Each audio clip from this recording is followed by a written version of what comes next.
Les pucerons font partie des ravageurs les plus courants dans les cultures. On en connaît plus de 4000 espèces, dont une cinquantaine s'attaquent directement aux plantes cultivées. Ils existent dans presque toutes les couleurs. Il y a les pucerons verts, les pucerons noirs, les pucerons jaunes, les pucerons rouges. Il y en a même des roses et des violets. Certains ont même développé des protections étonnantes, comme le puceron lanigère, dont le corps est recouvert de poils blancs, ou encore, le puceron cendré, protégé d'une poudre protectrice grisâtre. Les pucerons sont des insectes piqueurs-suceurs. Ce qui signifie qu'ils se nourrissent en aspirant de la sève, ce qui affaiblit la plante bien entendu, mais provoque également la déformation des feuilles attaquées.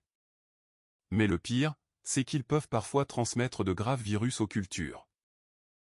Leur grande capacité d'infestation vient de leur système particulier de reproduction. S'ils se reproduisent de manière classique, et donc sexuée, et dans ce premier cas, pondent des œufs, ils ont la particularité, à un moment de leur cycle de vie, de se reproduire également par parthénogénèse. Cela signifie que des femelles vont donner naissance à des clones vivipares, sans aucune fécondation. Cela permet à la population d'exploser très rapidement. Certaines de ces femelles sont ailées. Elles vont donc aller déposer leurs clones sur les plantes voisines.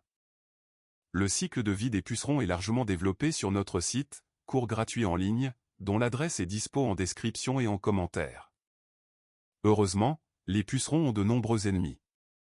Des oiseaux, comme les mésanges,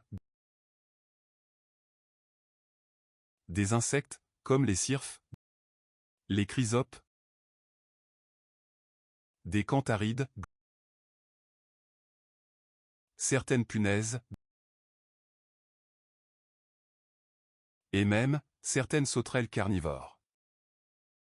Et n'oublions pas les araignées des champs. Pour les combattre, il existe également d'autres moyens plus étonnants, comme les entomophthorales, qui sont des champignons parasites qui se développent à l'intérieur du puceron, avant de libérer leurs spores à l'extérieur. En horticulture, on utilise aussi des guêpes parasitoïdes.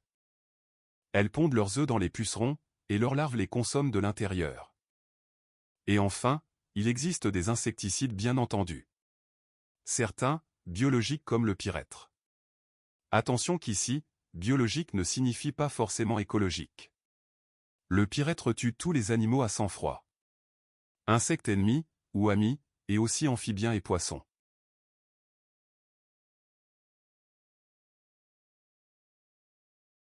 Le savon noir peut avoir de bons résultats si l'on arrive à toucher les pucerons avec le mélange. Attention de bien le doser, sans quoi il peut occasionner des taches sur les feuilles. Les insecticides systémiques quant à eux, sont réservés aux professionnels titulaires d'une phytolicence. Si vous voulez approfondir vos connaissances sur les pucerons, et découvrir aussi les moyens de lutte professionnelle, visitez notre site Hortidacte, cours d'horticulture gratuit en ligne. Lien en commentaire et en description. Et bien entendu, abonnez-vous à notre chaîne YouTube pour découvrir tous les parasites des cultures, que nous allons passer en revue, durant les quelques semaines à venir.